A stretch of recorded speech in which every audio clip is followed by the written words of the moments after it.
going to add a component to my Market Insight presentation, which comes out on Wednesday today, and I'll explain why.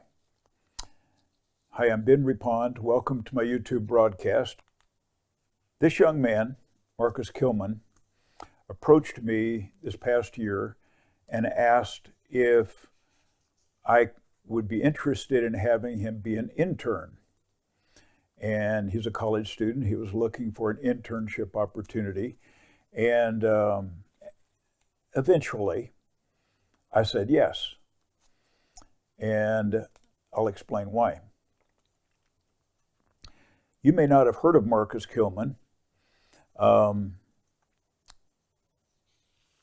give you just a little background. Then I'll tell you the contribution that he is making to this video and future videos.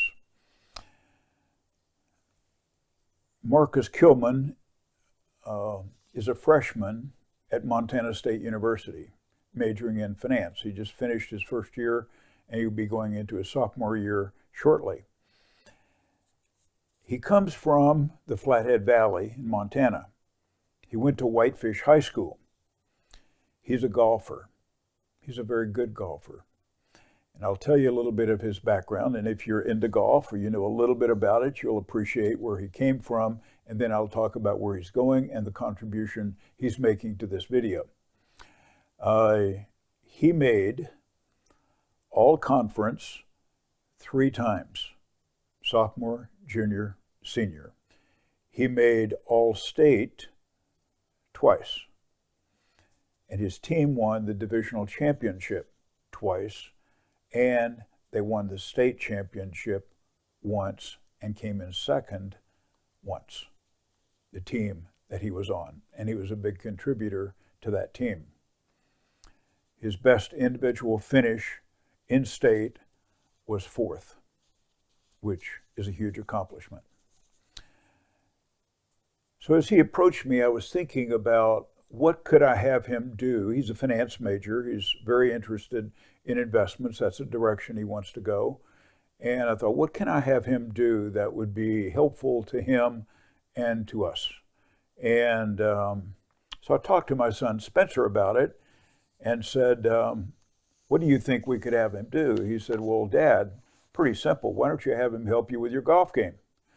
Well, all kidding aside, I don't know that he could help me a lot.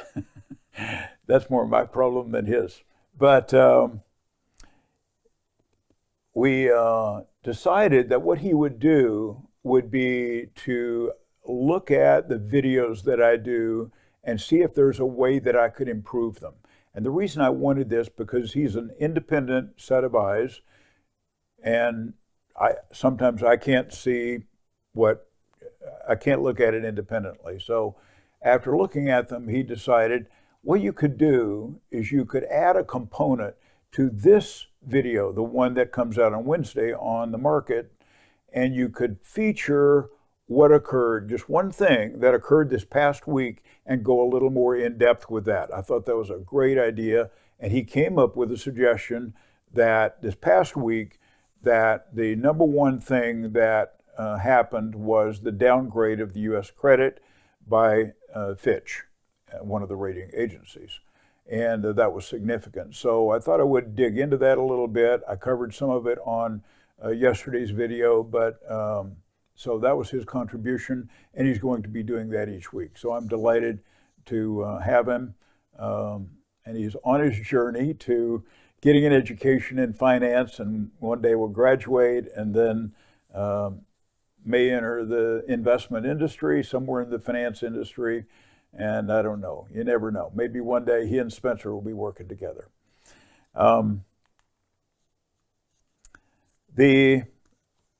Fitch downgraded the U.S. credit from AAA down to AA+. By the way, 12 years ago, the S&P downgraded the U.S. credit from AAA to AA+. The only one that has not has been Moody's. They still hold the U.S. with a AAA rating. I think it's only a matter of time, unless we change things, before Moody's jumps in and also does a downgrade. The reason that Fitch did this was that they see fiscal deterioration happening over the next 3 years.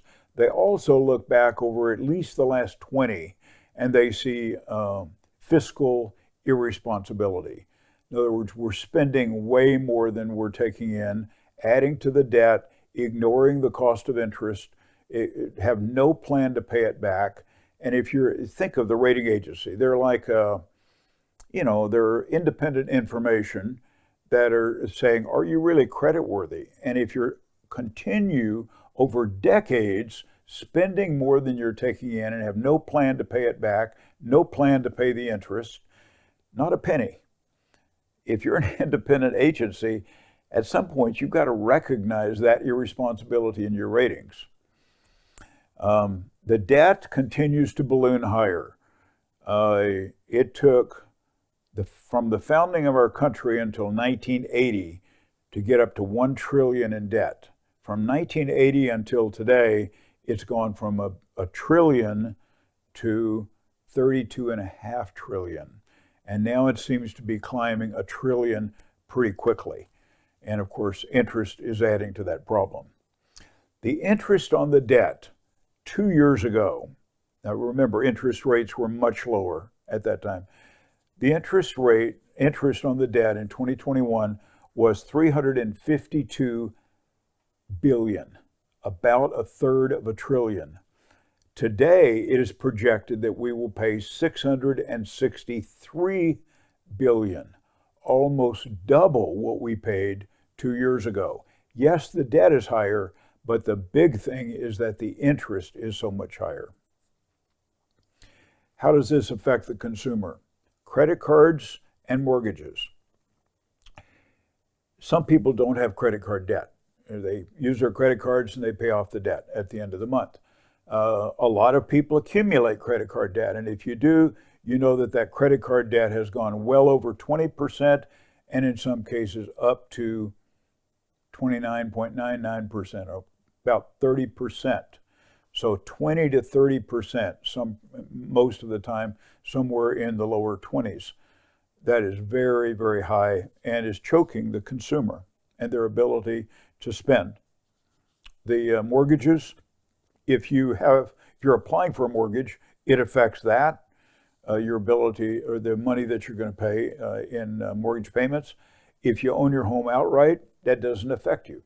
If you have a mortgage that's already at a lower rate obtained years ago, doesn't affect you. But if you're applying for a new mortgage, that does affect the consumer. And then the stock market and bond market. Those have been down this last week. The stock market down about 2%, and the long-term government treasury bonds down over 3%. So depends on the outlook, but it probably, at least in the short run, does not look good for bonds and equities. This shows the interest on the debt. Now, this shows that at the end, far right of this chart, this shows that on an annualized basis, this year we will pay about $1 trillion in interest. And you may say, Ben, I thought you said it was $663 billion, about 2/3 of that. Correct. But that calculation is from the beginning of the year, actual payments, to the end of the year.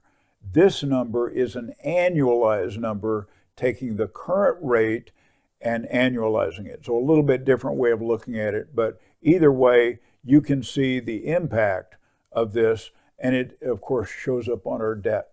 So even if our spending broke even, in other words, we didn't go into debt with our actual spending, when you add the interest to it, that automatically is going to put us about $1 trillion in the hole. This gets worse every year because the debt compounds itself. It keeps adding on top of previous debt and previous interest. Of course, we never pay the debt. We never pay back the interest. One of the measures of the economy would be and the magnitude of the debt is to measure the debt relative to the economic output of the country, called gross domestic product or GDP. So, and when you put that as a ratio, debt to GDP, debt numerator, GDP denominator, that, currently is about 100 and, it's a little over 100%, 107, 108% today.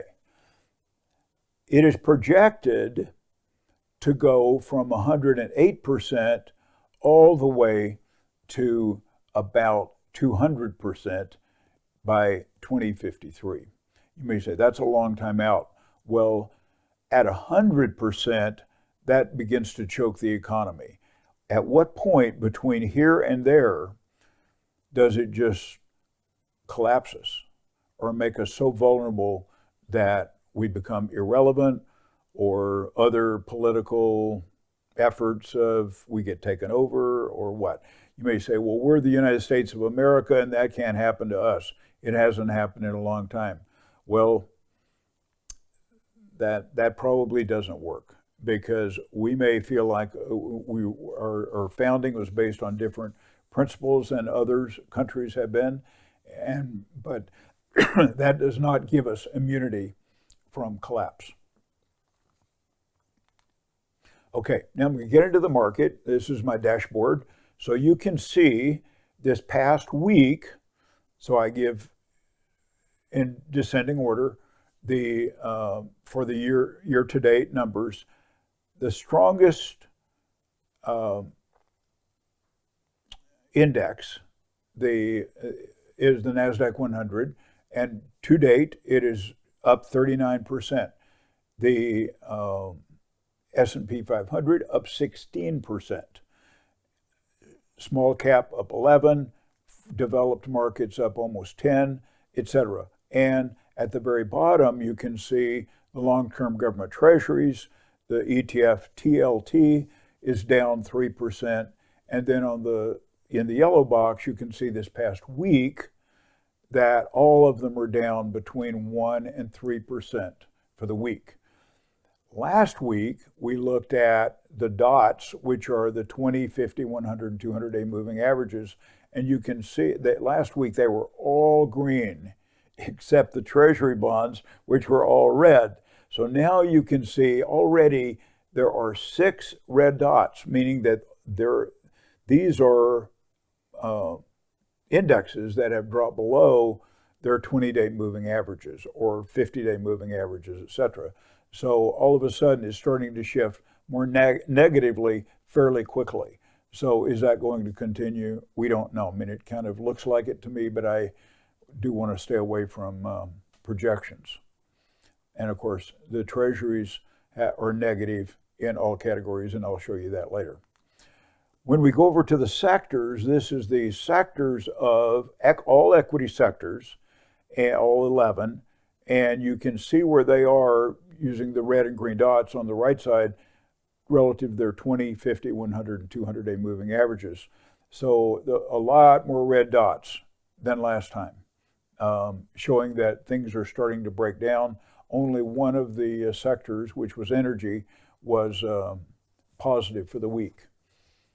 And year to date, there are 3 that are negative, and there are 6 that are positive from 2% or worse. So, and the rest are positive. The S&P 500, this is an 18-month chart, and you can see, I draw the line, the black line, you can see the direction. The direction is clearly up. Last week, it was at its height. At the very top, you can see that where that was. And of course, it dropped back this last week for reasons that I've already covered.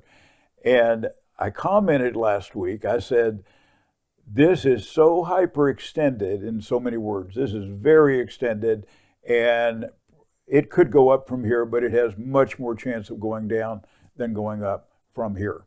And that's exactly what happened this past week. When I put on a relative value, relative strength chart, the growth part of the S&P 500 versus the value portion, growth being the numerator, value being the denominator, you can see what this chart looks like. It may just look a little like a funny line, but I'll explain it. When the chart goes up, when the line goes up, that means growth stocks are in favor. Google, Apple, Microsoft, Amazon, etc. When it goes down, that means value is in favor. Like Ford Motor Company, Boeing, Pfizer, etc. Those are value type stocks. So you can see I put two lines on here, one to show kind of an intermediate term trend is generally up, but over the last couple of months, you can see there's actually a downtrend. So that means growth has been in favor for, generally speaking, for since the beginning of the year. And for the last couple of months, value has come back into favor. And we're seeing that, right through this past Friday. Another relative strength chart is the S&P 500 relative to the small cap index, IWM, which is the Russell 2000. And so you can see over a period of time that from March through about June, that the S&P 500 large cap stocks clearly in favor over small cap by a lot. But then since that time, for the last couple of months, you can see that small cap has come into favor. The degree of the drop in that second arrow, the degree of that drop illustrates the magnitude of how much small cap is outperforming a large cap during that short period of time. I've covered this, but this chart explains it, gives you a visual picture of it. The long-term government treasury bonds, TLT, last year, you can see the beginning of the chart. I didn't try to show the whole year, but they began actually in late 2021 dropping. Look how much in the first part of that chart, that line dropped. That's how bad bonds were out of favor last year. And in 60-40 buy and hold portfolios, they got creamed. I mean, this is part of it, but people may hold short-term, intermediate term, corporate bonds, whatever. They got creamed. And so this is just an illustration. Since that time, equities have rallied, generally speaking, since the beginning of the year, most of them. So we can see that certainly the major indexes have rallied quite a bit. But the other part of these buy and hold portfolios is still the treasury bonds in a lot of cases. Look where they went from the beginning of the year. They have generally speaking been flat, and now they're negative. That last dip down is thank you to the credit downgrade of the U.S. credit, putting treasuries out of favor. Bonds had a big sell-off when that was announced. Dollar continues, generally speaking, in a downward trend. Gold has two trends. Like some of these other charts are showing, gold is in an upward trend, generally speaking, since last October. However, in the last 3 months, you can see the downtrend of gold, slight downtrend. So it's in a pullback at this point. Silver, same thing, except the moves of silver become more dramatic. And again, short term, down, intermediate term, still in an upward trend. Bitcoin, same thing. It has been in an upward trend, generally speaking, since the beginning of the year, but in the last month or two, it has been in a kind of a pullback, not going up at this point, but not collapsing either. The volatility index has been pretty consistent in going down all the way through a week ago. As of this last week, look at the spike at the end. Volatility is increasing. That is not good for equities. And that's a function of equities being in decline or in kind of a sharp decline. Asbury 6 metrics, these are 6 indicators, technical indicators mostly, and they were last week and the week before all positive, all green.